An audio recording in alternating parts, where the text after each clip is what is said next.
साथियों, स्वागत है आपका अपने चैनल वैकेंसी लवर में। दोस्तों, आपके हाइट रेडियो ऑपरेटर के लिए आपके साइंस का प्रैक्टिस सेट मैं ये करा रहा हूँ, जो कि आपका सेट 1 है, यानी कि यूथ कंपटीशन टाइम का ये सेट 1 है।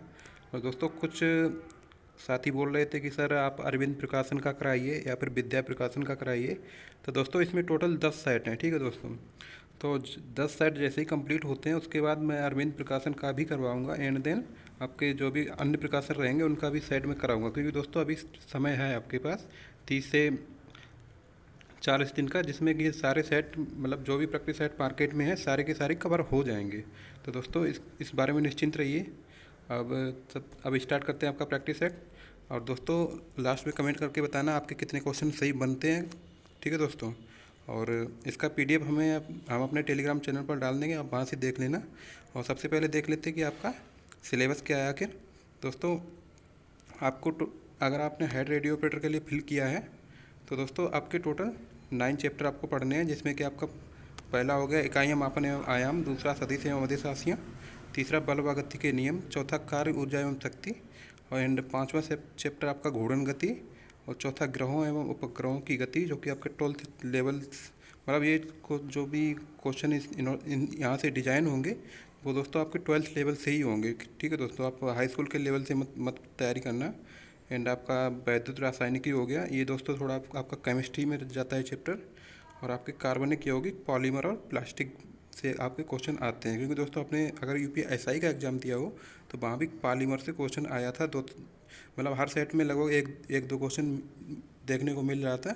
इस वजह से दोस्तों पॉलीमर के बारे में भी आप पढ़ के जाना। और दोस्तों चलिए अब स्टार्ट करते हैं प्रैक्टिस सेट, और जिसमें कि आपका मतलब मैं दोस्तों टोटल 20 क्वेश्चन आपके रहेंगे, जिसमें से आपका 41 क्वेश्चन से स्टार्ट कर रहा हूँ, जिसमें आपको बताना है भार की एसआई इकाई क्या है। दोस्तों आपको वेट की एसआई यूनिट बतानी है। तो दोस्तों वेट की एसआई यूनिट आपको पता होगा, W = mg, ये आपका फार्मूला होता है, जहाँ पे m आपका द्रव्यमान हो गया और g आपका कृत्य त्वरण हो गया, ठीक है दोस्तों। तो आपकी भार की एसआई इकाई आपकी न्यूटन हो जाएगी, ठीक है दोस्तों। क्योंकि दोस्तों यहाँ पर आपको पता होगा कि आपकी जो एसआई पद्धति में द्रव्यमान की जो इकाई है वो आपकी किलोग्राम है, और सीजीएस पद्धति में जो आपकी द्रव्यमान की इकाई है वो आपकी ग्राम होती है। एंड आपकी सीजीएस पद्धति में जो आपकी भार की इकाई होती है वो डाइन होती है, ठीक है दोस्तों। और यहाँ पर एसआई इकाई पूछी गई है, तो दोस्तों यहाँ पर आपकी न्यूटन आपका आंसर सही हो जाएगा। अब चलते हैं आपके नेक्स्ट क्वेश्चन पर। निम्न में से कौन सी अदिश राशि नहीं है। दोस्तों इसमें आपको सदिश राशि बतानी है। तो दोस्तों सबसे पहले तो आप देख लीजिए, ये आपके आयतन है दोस्तों। आयतन मतलब आपकी अदिश राशि है, और आपकी द्रव्यमान भी अदिश राशि है, और लंबाई भी अदिश राशि है, ठीक है दोस्तों। लेकिन आपका जो बल है ना, यानी कि आपका फोर्स जो है वो आपका सदिश राशि होता है। तो दोस्तों ये आपका ऑप्शन नंबर सी सही हो जाएगा, क्योंकि दोस्तों आपकी सदिश राशियों में आपका बल हो गया, त्वरण हो गया, क्योंकि दोस्तों ये दोनों निगेटिव भी हो सकते हैं, आप मतलब इनकी दिशा भी काउंट करनी पड़ती है।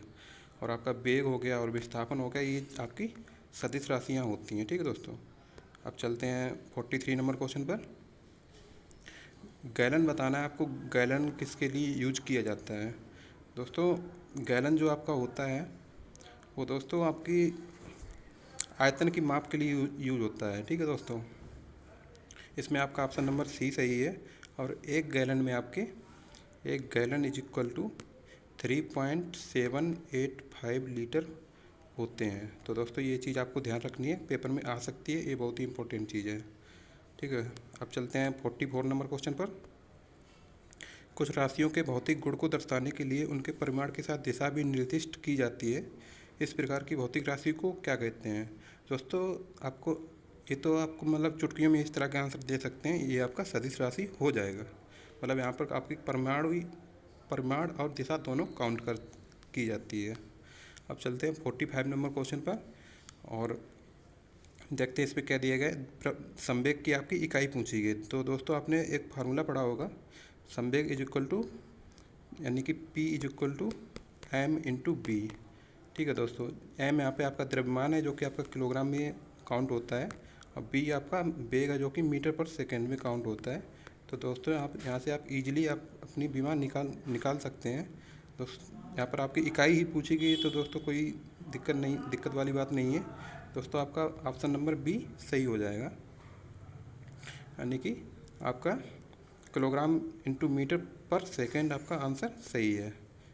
ठीक है, अब चलते हैं 46 नंबर क्वेश्चन पर। प्रतिबल का प्रभाव निम्न में से किस पर पड़ता है? दोस्तों आपको प्रतिबल का सबसे पहले तो फार्मूला पता होना चाहिए, और प्रतिबल इज इक्वल टू होता है, प्रतिबल इक्वल टू एफ अपान ए। यहाँ पर एफ आपका बल है और ए आपकी जो क्षेत्रफल होता है उसको ए बोलते हैं। ठीक है दोस्तों, तो ये आपका सबसे पहले तो एफ पर मतलब डिपेंड होता है और दूसरा आपका क्षेत्रफल पर डिपेंड होता है। तो दोस्तों इसमें आपका बल तो आपका ऑप्शन में दिया नहीं है, इस वजह से क्षेत्रफल ऑप्शन में दिया है, तो आपका ऑप्शन नंबर डी सही हो जाएगा। अब चलते हैं 47 नंबर क्वेश्चन पर। दोस्तों 47 नंबर क्वेश्चन का आंसर दीजिए आप।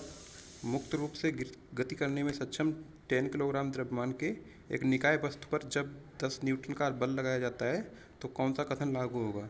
तो दोस्तों इसमें आपको मतलब त्वरण पूछा गया है और आपको द्रव्यमान दिया गया है और बल का मान दिया गया है। दोस्तों आपने फार्मूला पढ़ा होगा, F is equal to M into A. ये तो फार्मूला आपने पढ़ा ही होगा। तो दोस्तों यहाँ पर आपका ए की वैल्यू पूछी है, तो ए इज इक्वल टू आपका हो जाएगा एफ अपान एम। तो एफ की वैल्यू यहाँ पर कितनी है? एफ की वैल्यू आपकी 10 न्यूटन है और द्रव्यमान की वैल्यू भी 10 न्यूटन है। तो 10/10 इज इक्वल टू 1 मीटर पर सेकेंड स्क्वायर आपका त्वरण हो जाएगा। ठीक है दोस्तों, तो आपका ऑप्शन नंबर सी सही हो जाएगा। कितने लोगों का ये क्वेश्चन सही हुआ दोस्तों कमेंट करके हमको बताना। अब चलते हैं 48 नंबर क्वेश्चन पर। किसी वस्तु की गतिज ऊर्जा 120 जूल है और इसका द्रव्यमान 15 किलोग्राम है। तो दोस्तों वस्तु का आपको वेग बताना है। दोस्तों आपने एक फार्मूला पढ़ा होगा K E is equal to half M B square. ठीक है दोस्तों, जिसमें कि आपका के ई आपकी गतिज ऊर्जा है और हाफ एक कोएफिशिएंट है एंड आपका एम द्रव्यमान है और बी आपका वेग है। तो दोस्तों इसमें आपका गतिज ऊर्जा तो पहले से दे दी गई है और द्रव्यमान आपका दे दिया गया है, तो यानी कि बी स्क्वायर की वैल्यू पूछी है। तो यहाँ से B square is equal to आपका हो जाएगा, B square is equal to आपका के ई इंटू 2/m। ठीक है दोस्तों, तो यहाँ पर आपका गतिज ऊर्जा की वैल्यू है 120 इंटू 2 और द्रव्यमान की वैल्यू है आपकी 15। ठीक है, और 15 × 120 यानी कि ये आपका 16 आ जाएगा आपका द्रव्यमान। वो सॉरी दोस्तों, बी स्क्वायर की वैल्यू आपकी 16 आ जाएगी। तो दोस्तों यहाँ से अगर बी स्क्वायर की वैल्यू 16 है तो बी की वैल्यू अगर हम इसका रूट ले लेंगे तो 4 आ जाएगी, 4 मीटर पर सेकेंड, क्योंकि ये वेग है। तो दोस्तों आपका ऑप्शन नंबर बी सही हो जाएगा। Option B is the right answer. अब चलते हैं 49 क्वेश्चन पर। दोस्तों 49 क्वेश्चन आपका मतलब वैक्यूम पारगम्यता म्यू जीरो दिया गया है और एप्सिलॉन 0 आपका दिया गया है। तो दोस्तों एक फार्मूला होता है 1/μ0 एप्सिलॉन 0। तो दोस्तों इसमें आपको मतलब सिंपली याद रख लेना है, क्योंकि दोस्तों अगर आप पेपर में निकालने को बैठ जाओगे ना तो दोस्तों कम से कम 1 से 1.5 मिनट लगता है इसको मतलब इसकी बीमा निकालने में। तो दोस्तों आप L2T-2 सिंपली याद रख लीजिए। अगर आपको 1/μ0 एप्सिलॉन 0 का अगर बीमा पूछी जाए तो दोस्तों आप डायरेक्टली L2T-2 लगा कर आ जाना, क्योंकि दोस्तों वहाँ पर इतना समय नहीं होता है कि आप मतलब बीमा निकालने बैठ जाएँ। हालांकि बीमा और चीज़ों की आप निकाल सकते हैं, लेकिन इसकी बीमा निकालने में थोड़ा आपको समय लगता है। ठीक है दोस्तों, अब दोस्तों देखिए 50 नंबर क्वेश्चन। इसमें एक आपका दिया गया है 5 मीटर पर सेकंड की गति से गतिशील 22 किलोग्राम वजन की वस्तु की गतिज ऊर्जा आपसे पूछी है। तो दोस्तों K E is equal to यानी kinetic energy is equal to half M B square आपका होता है फार्मूला, और यानी कि आपको गतिज ऊर्जा ही निकालनी है। तो 1/2 इंटू एम का मान है आपका 22 इंटू बी का मान है 5, तो ये 25 हो जाएगा, यानी कि स्क्वायर करेंगे तो 11 इज इक्वल टू यानी कि 11 इंटू 25। तो दोस्तों इसका जो आपका राइट आंसर है वो 275 आपका जूल आ जाएगा। ठीक है दोस्तों, तो ये मतलब आपके एग्ज़ाम में ज़्यादा टफ क्वेश्चन नहीं रहेंगे, डायरेक्ट फार्मूला बेस्ड क्वेश्चन ही रहते हैं। तो दोस्तों उन्हीं के आप अगर अच्छे से प्रैक्टिस कर लेंगे तो दोस्तों मुझे नहीं लगता कि आप मतलब 25 क्वेश्चन में से कम 22-23 तो करके ईजिली कर सकते हैं वहाँ पर। ठीक है दोस्तों, और बाकी आप डेली प्रैक्टिस करते रहिए, अभी आपको बहुत कुछ सीखने को मिलेगा और आपका रिवीजन भी होता रहेगा। और अब बात करते हैं 51 नंबर क्वेश्चन की। दोस्तों इसमें दिया गया पेंडुलम लयबद्ध दोलक हार्मोनिक ऑसिलेटर की तरह काम करता है, अतः खाली स्थान में इसका प्रयोग किया जाता है। दोस्तों आपको बताया ना कि पेंडुलम का यूज आखिर किया कहाँ पर जाता है। दोस्तों आपको पता होगा जो आपकी एक पेंडुलम होता है, जो कि आपका ये लोलक हो गया, और ये इस तरह से गति करता है, मतलब कभी इधर आएगा और कभी इधर आएगा, जो कि आपकी सिंपल हार्मोनिक मोशन इसको बोलते हैं, सरल आवर्त गति। तो दोस्तों ये जो आपकी घड़ी होती है ना, इसमें इसका यूज किया जाता है, जिससे कि आपका मतलब घंटे की सुई और मिनट की सुई के बीच में संबंध स्थापित करने के लिए इस पेंडुलम का यूज किया जाता है। अब चलते हैं आपका 52 नंबर क्वेश्चन। दोस्तों इसमें दिया गया किसी उपग्रह के कक्ष की त्रिज्या भूस्थिर उपग्रह के कक्ष की त्रिज्या से 16 गुना बड़ी है, उपग्रह का आवर्तकाल होगा। तो दोस्तों आपने एक फार्मूला पढ़ा होगा, T² समानुपाती R³ होता है। ठीक है दोस्तों, तो इसी फार्मूला को जब आप पुट करेंगे तो दोस्तों आपका एक नया फार्मूला बनेगा, T1/T2 is equal to R1/R2 पे पावर 3/2।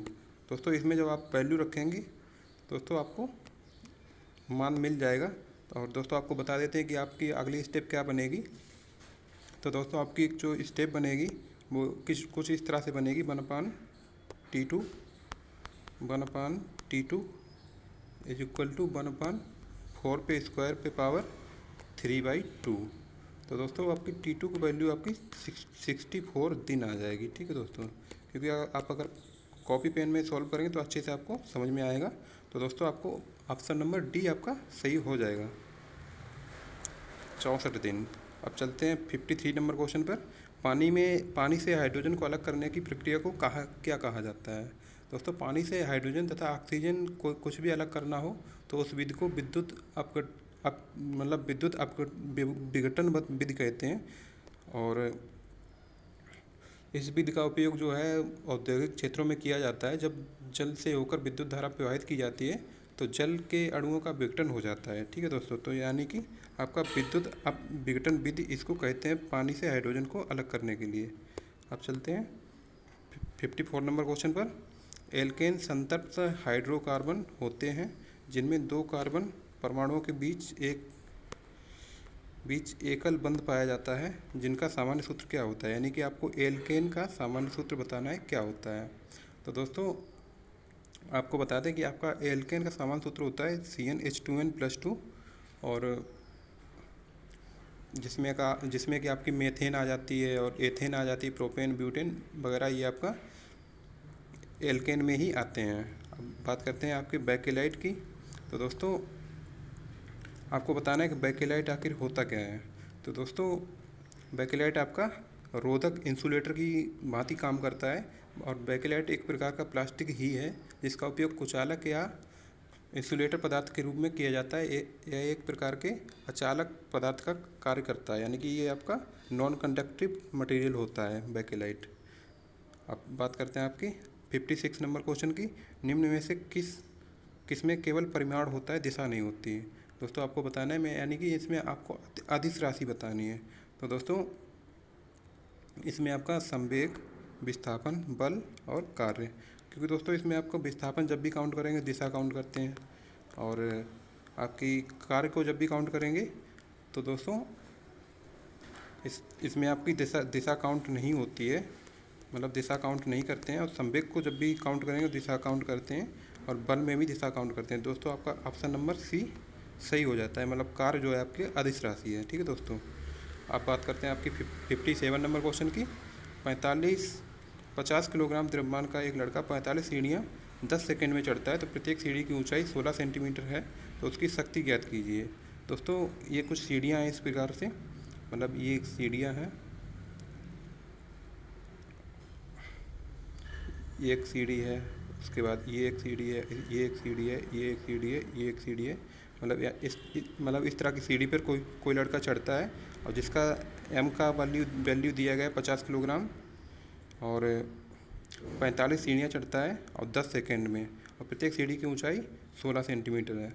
तो दोस्तों आपको जो कुल ऊंचाई जो निकलेगी वो दोस्तों आपकी निकलेगी 45 इंटू 16, क्योंकि दोस्तों वो 45 तो सीढ़ियाँ चढ़ता है और 16 सेंटीमीटर, मतलब प्रत्येक सीढ़ी 16 सेंटीमीटर की है। यानी कि अगर हम कुल हाइट निकालें उसकी तो वो आपकी 7.2 मीटर निकलेगी, यानी कि 7.2 मीटर तक वो चढ़ा था। ठीक है दोस्तों। अब एक फार्मूला होता है W=mgh, W=mgh, ठीक है। और इसमें अगर हम फार्मूला पुट करेंगे, एम का वैल्यू तो दिया ही गया है, 50 किलोग्राम का लड़का है, और जी की वैल्यू आपको 10 दी गई है पहले से ही, 10 मीटर पर सेकेंड स्क्वायर, और एच की वैल्यू अभी मैंने निकाली 7.2।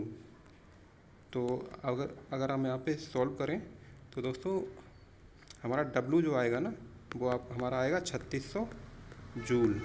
ठीक है दोस्तों।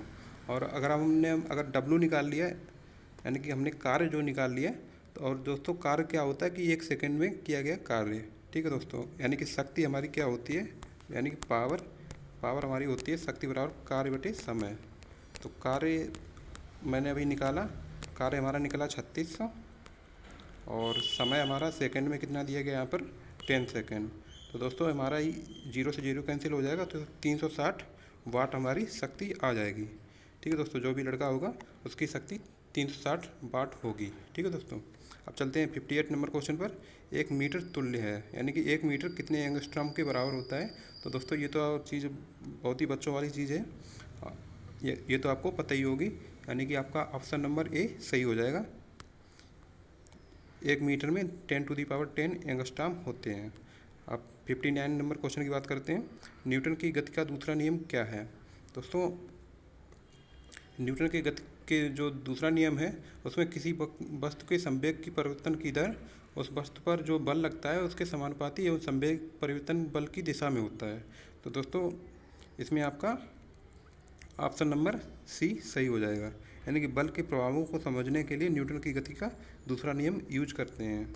अब चलते हैं 60 नंबर क्वेश्चन पर। दोस्तों इसमें आपका P=mv जो फार्मूला आता है वो यहीं से आता है। ठीक है दोस्तों, सेकंड नियम से ही। और निम्न में से किसका उपयोग जल की स्थायी कठोरता दूर करने के लिए किया जाता है।